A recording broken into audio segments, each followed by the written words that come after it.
Olá pessoal, tudo bem? Sejam bem-vindos a esse vídeo onde nós vamos estar falando um assunto que é difícil.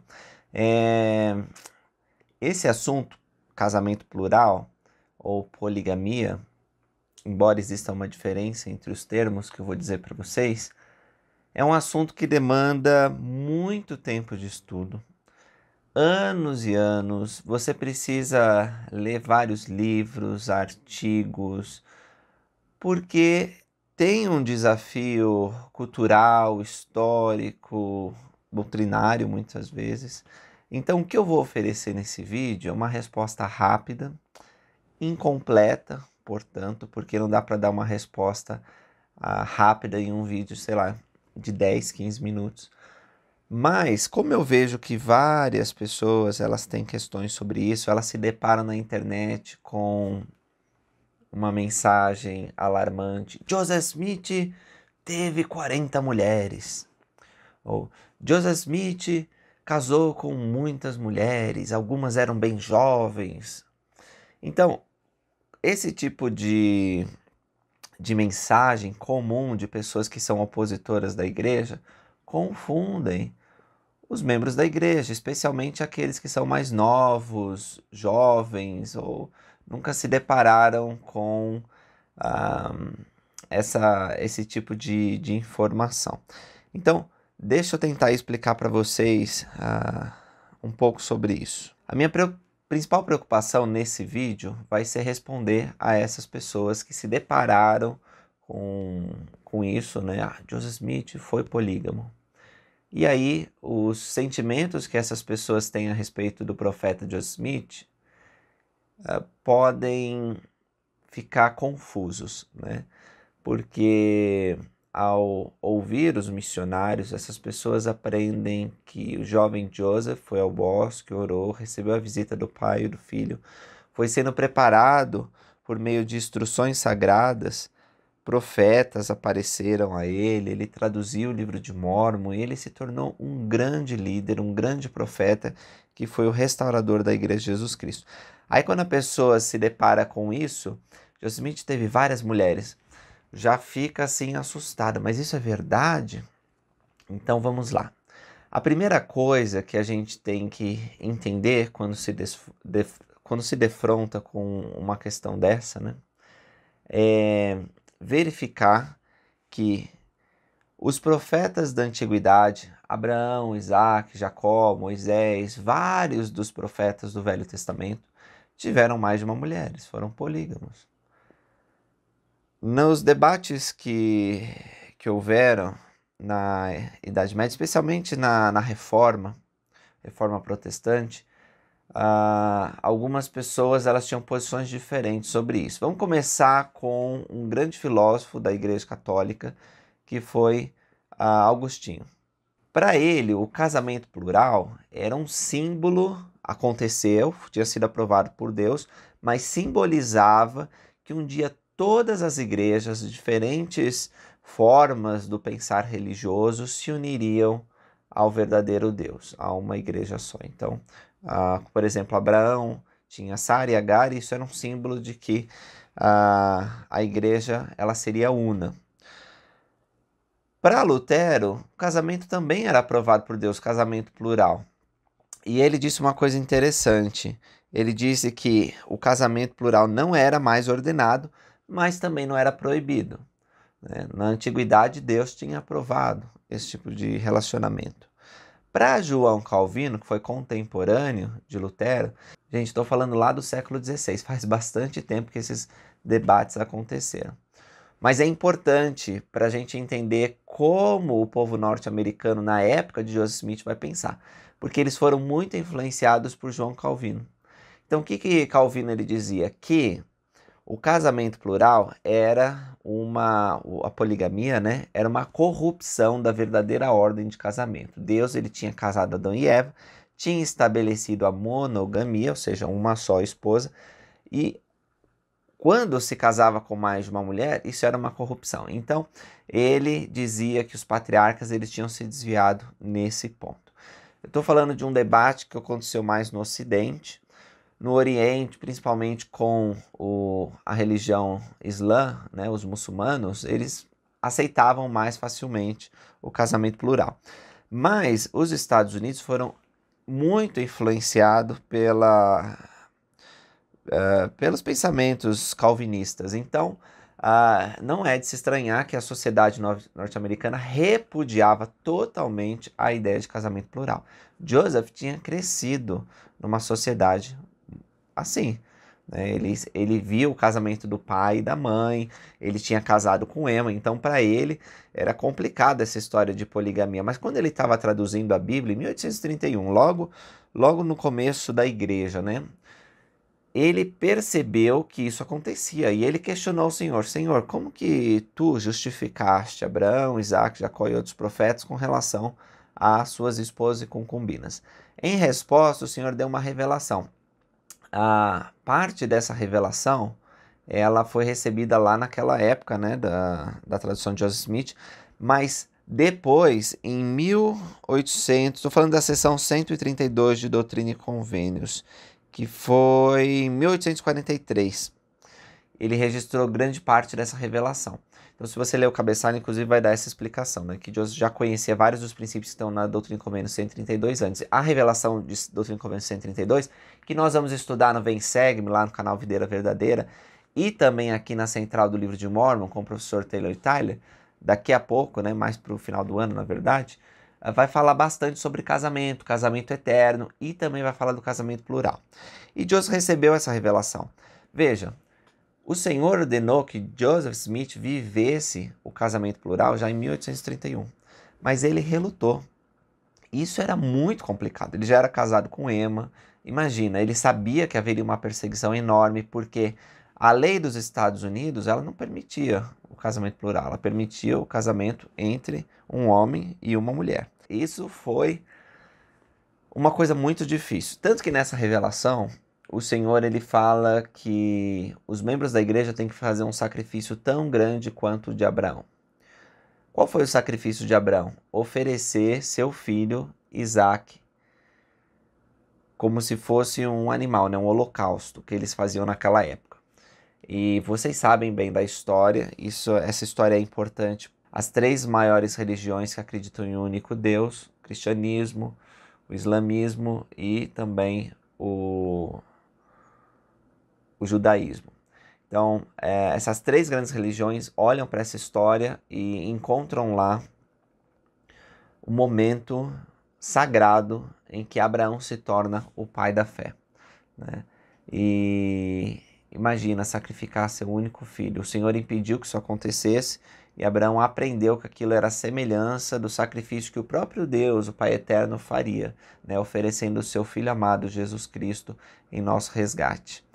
Fazer um sacrifício tão grande quanto Abraão não necessariamente significa pegar teu único filho e levantar, né, a faca para matá-lo. E não necessariamente significa isso, mas significa fazer algo que prove a Deus que estamos dispostos a dar tudo o que temos e somos em consagração ao cumprimento de sua vontade. E para Joseph, o casamento plural soou como um sacrifício tão grande quanto o de Abraão. Para Emma, foi bem difícil também. Veja, nós temos poucos registros sobre as conversas de Emma e de Joseph, especialmente sobre o casamento plural. Emma expressou seus sentimentos poucas vezes. Os historiadores veem que em alguns momentos ela apoiava o casamento plural, em outros momentos ela tinha mais dificuldade com isso, assim como outros membros também. Joseph, como eu falei para vocês, relutou muito, 10 anos. E se não fosse a insistência do próprio Senhor para que isso acontecesse, provavelmente Joseph ele ia deixar para lá. Ele fez uma tentativa logo no começo, que ele recebeu a revelação, foi frustrada, não deu certo. E ele pensou, bom, então já cumpri isso. Mas não, um anjo apareceu por 3 vezes, na última vez de forma muito forte, com uma espada desembainhada, e disse, você precisa cumprir o mandamento do Senhor, senão você vai ser removido de seu lugar. E vai ser condenado, né? Então, Joseph fez isso. Dentro da própria família de Joseph havia uma relutância, uma oposição até, posso dizer. Hyrum Smith, irmão do profeta, patriarca da igreja, e depois né, presidente, quando Oliver Cowdery caiu, Hiram se torna presidente da igreja junto com Joseph, presidente assistente. Então, veja, o próprio Hiram tinha problemas com essa doutrina. E quando ele aprendeu sobre o casamento eterno, porque ele já tinha perdido uma esposa, ele estava no segundo casamento, ele pensou assim, mas na eternidade eu quero ter a minha primeira esposa, eu quero ter a segunda esposa. Isso foi abrandando o coração dele, depois Joseph conversou com ele. Ele teve que orar, teve que ponderar, e ele percebeu que era uma doutrina divina. Ele teve que buscar revelação. E as mulheres e veja, isso é para os homens e para as mulheres. As mulheres também, ninguém era obrigado. Joseph não usou a autoridade dele como presidente da igreja, só você tem que casar e acabou, essa é a ordem do Senhor. Embora ele tivesse dito que a vontade do Senhor era que algumas pessoas realizassem, né, vivessem a lei do casamento plural. E aí eu quero dizer para vocês que o casamento plural é diferente de poligamia, porque o casamento plural, como revelaram na Igreja de Jesus Cristo, não tinha concubinato, não tinha uma diferenciação entre mulher e homem, era muito facilitado o divórcio, né? Havia necessidade de ter o consentimento de todos os envolvidos, enfim, tinha várias diferenças com a poligamia que acontece ainda hoje em outros lugares do mundo. Por isso que a gente usa essa distinção, né, casamento plural. Mas, então, como eu estava dizendo para vocês, as mulheres, elas tiveram que buscar, anjos apareceram, inspiração dos céus veio, elas tiveram que ter uma confirmação antes de aceitar. E, embora tivessem confirmação espiritual sempre que pedissem, não significa que foi algo fácil, né? Houve uma necessidade de uma adaptação. Hyrum Smith, ele tomou uma segunda esposa, e construiu um quarto para ela, separado. Algumas mulheres tinham casas separadas, né, para respeitar toda a individualidade, enfim. E alguns dos primeiros santos diziam que quando ouviram essa doutrina, Brigham Young, por exemplo, disse isso, né, que ele teve ciúmes do cadáver. Ele preferia estar morto do que ter que pensar em viver essa lei que o Senhor estava revelando. Mas ele orou, procurou revelação, recebeu e apoiou. Então, os santos passaram a viver, primeiro de modo mais privado, escondido por causa da perseguição. Veja, eles foram expulsos de lugar em lugar, então eles sabiam que isso ia causar maior perseguição. Mas mais para frente, principalmente quando eles foram para o Lago do Vale Salgado, em Utah, eles praticaram isso abertamente. Eles entendiam que a Constituição dos Estados Unidos lhes garantia o direito de viver segundo sua religião e sua crença. Por isso, embora algumas leis infraconstitucionais diziam que não era permitido o casamento, eles entendiam que podiam viver. Então a prática do casamento plural continuou por vários anos, até que Ilford Woodruff, que foi o quarto presidente da igreja, encerrou a prática do casamento plural. E aí os santos, eles não podiam mais casar com mais um homem com mais de uma mulher, né, aqui na Terra. Então, pessoal, tem muita coisa para falar sobre isso. Ainda vamos falar na ocasião da Declaração Oficial 1, onde o presidente Ilford Woodruff ele encerra. Mas o que eu queria dizer para vocês é o seguinte: assim como aqueles primeiros santos tiveram que buscar revelação para entender que essa era a ordem do Senhor, viver o casamento plural, nós também podemos receber revelação para entender que foi o Senhor que ordenou que o casamento plural acontecesse. E nós, ao recebermos a resposta divina, nós vamos ver aqueles santos com admiração, porque eles foram muito corajosos. O Senhor não deu detalhes de como ia acontecer, ele disse, tem que viver essa lei. E eles tiveram que fazer o melhor que eles podiam para poder viver a lei que o Senhor estava dando. Admiro muito o profeta Joseph Smith. Mas vejam, alguns detalhes agora sobre o casamento plural. Vou deixar alguns textos aí para que vocês possam se aprofundar no assunto. É importante que vocês leiam tudo. Mas havia uma diferença entre casamento para essa terra e casamento para a eternidade. Algumas mulheres que foram seladas ao profeta Joseph Smith apenas eram seladas para a eternidade. O Senhor havia acabado de revelar que na vida futura podíamos ter a nossa família unida e no começo era comum os homens e mulheres quererem ser selados aos líderes da igreja, especialmente a Joseph e sua família. Então, vários casamentos foram realizados nesse sentido, Joseph se selando a mulheres para a próxima vida. Alguns desses casamentos eram para essa vida e para a eternidade. E alguns casamentos envolviam, sim, a possibilidade de relações sexuais, né? Então, não pensa, às vezes a gente quer amenizar quando a gente está explicando alguém sobre o casamento plural e falar, tinha muitas viúvas, era muito difícil, por isso o Senhor revelou o casamento plural, mas eles não tinham relação sexual. Não é verdade, tá bom? É verdade que era muito difícil para uma mulher viúva viver naquele tempo. As possibilidades de trabalho eram limitadas. O que as mulheres faziam quando ficavam viúvas? E muitas ficavam viúvas cedo, com filhos pequenos. Elas alugavam um quarto na casa delas, né? Ou elas trabalhavam como empregada doméstica, mas era muito difícil. Então elas procuravam novas núpcias rapidamente, enquanto ainda eram mais jovens e atraentes, né? Para que não ficassem sozinhas, porque era realmente muito difícil, muito solitário e uma pressão social muito grande. Então, o casamento plural ele possibilitou que essas mulheres elas tivessem conforto, sustento.